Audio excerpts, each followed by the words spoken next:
ubaba uKhoza wakhona lapha emhlangeni. Angibingelele kubaba umpostoli nomama umpostoli nabafundisi abakhona nomama nobonke nebandla lonke.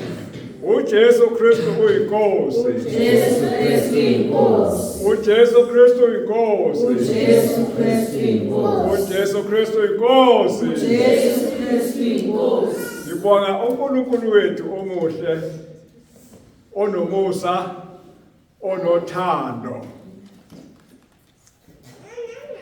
Imkhuleko kababa uSibande ayilethayo ethunywa uJesu engisizile mina.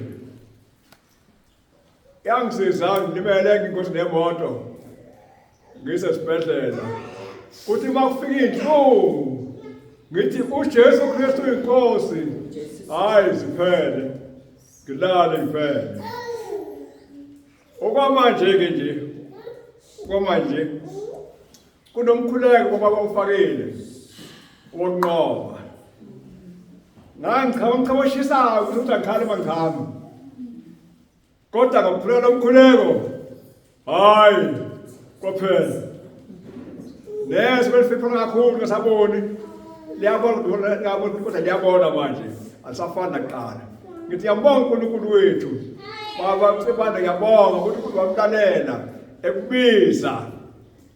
Ngifuna ukusho ukuthi ke baba kukhulu sokwenzekile kweyami impilo ngisekhaya lezwe. Ngeke kubale kuqala kuningi kakhulu.